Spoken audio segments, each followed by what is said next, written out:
जय श्री राधे कृष्णा साथियों, मैं वी कृष्णा ज्ञान सारा चैनल में आपका स्वागत करती हूँ। कैसे हैं आप? आपके अच्छे स्वास्थ्य और सुखद जीवन की मंगल कामना करती हूँ। आपके अपने इष्ट देवों को कोटि कोटि नमन करते हुए, बड़ों को प्रणाम करते हुए वीडियो प्रारंभ करते हैं। बोलो गणेश जी भगवान की जय।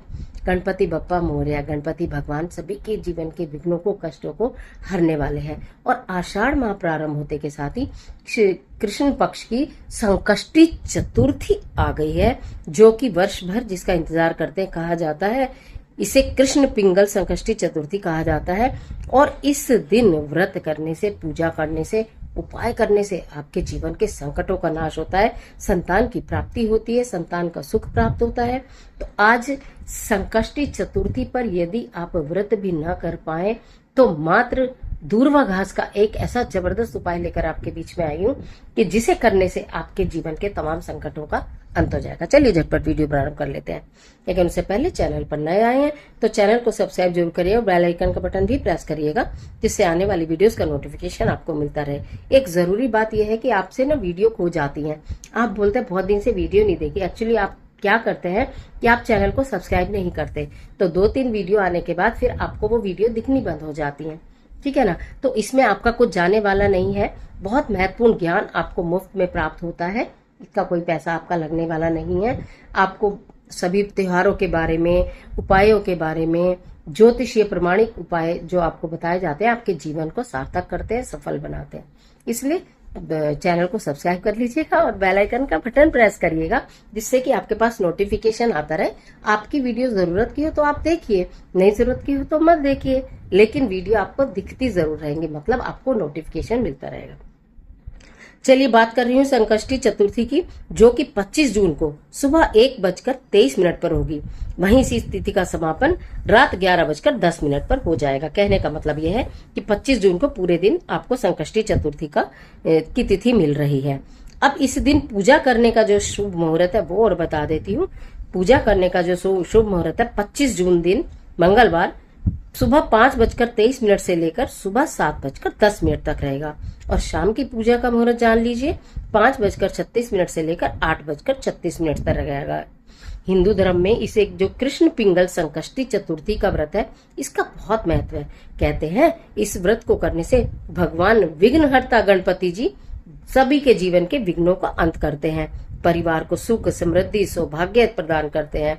गणेश जी की पूजा अर्चना करने से और व्रत करने से शारीरिक और मानसिक रोगों से भी छुटकारा मिलता है।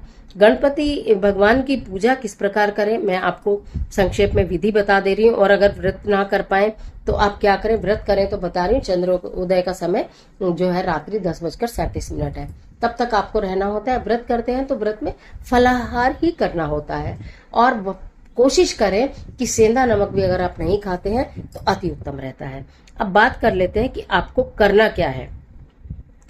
प्रातःकाल उठें, नहा धो के स्वच्छ वस्त्र धारण करें। उसके पश्चात आप गणपति भगवान की, आपके घर में मूर्ति, प्रतिमा, तस्वीर जो भी होगी, आप उसको एक पीले कपड़े के ऊपर स्थापित कर लें, यानी थोड़ा सा आगे कर लें, अलग चौकी न लगा पाए तो ऐसे आगे कर लें। उसके बाद भगवान जी को आप पुष्प अर्पित करें, उनके लिए लड्डुओं का भोग रखें, उनके लिए सिंदूर रखें। सिंदूर जरूर चढ़ाया जाता है। भगवान गणपति बहुत प्रसन्न होते हैं सिंदूर से। और संकष्टी चतुर्थी की पौराणिक कथा मैंने आपको दे दी है चैनल पर, उसको जरूर सुने।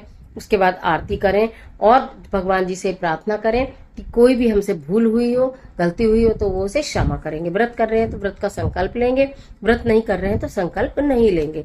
फिर पूजा करेंगे। बस कोशिश करेंगे तामसिक भोजन ग्रहण ना करें, ठीक है। और अपने कर्म ना बनाए, यानी कि कहने का मतलब यह है कि किसी की निंदा, चुगली, बुराई करने से आप उसकी जितने भी बुरे कर्म है वो अपनी तरफ ले लेते हो और आपके अच्छे कर्म क्षीण हो जाते हैं। इसलिए इन चीजों से बचना चाहिए। अब एक महा उपाय बताती हूँ।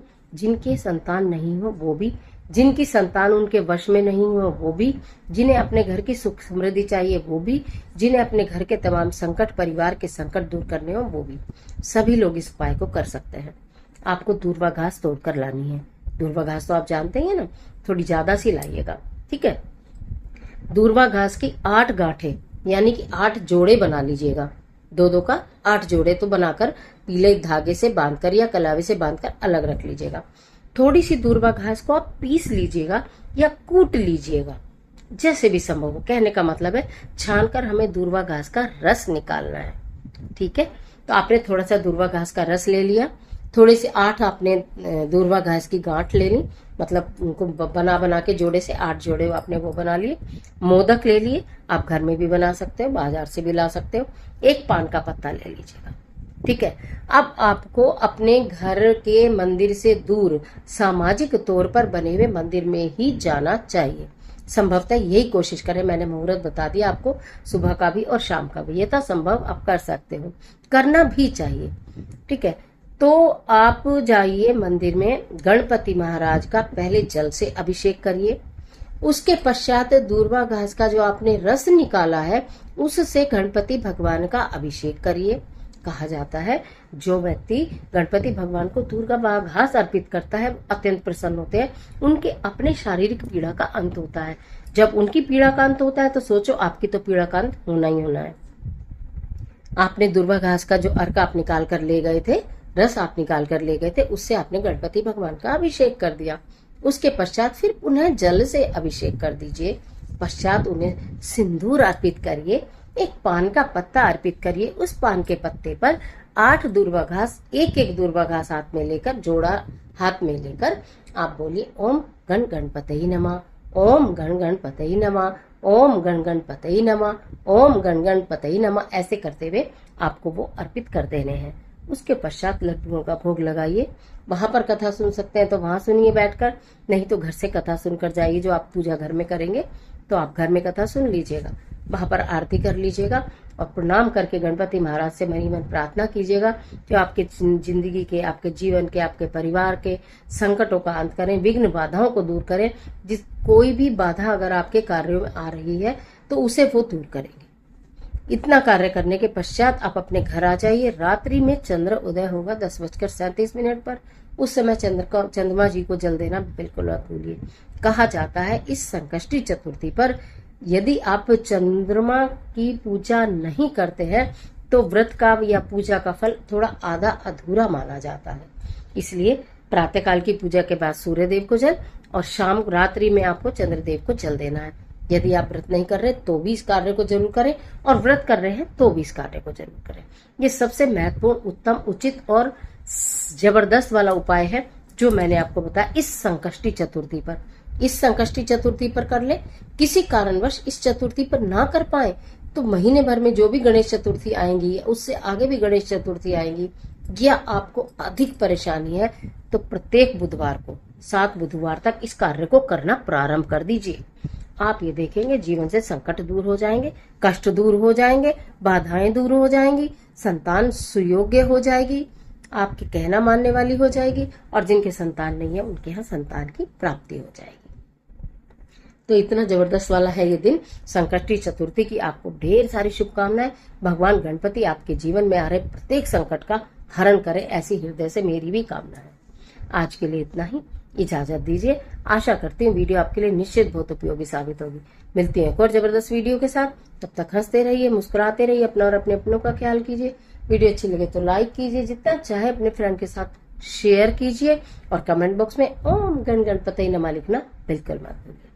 ईश्वर आपकी मदद करे।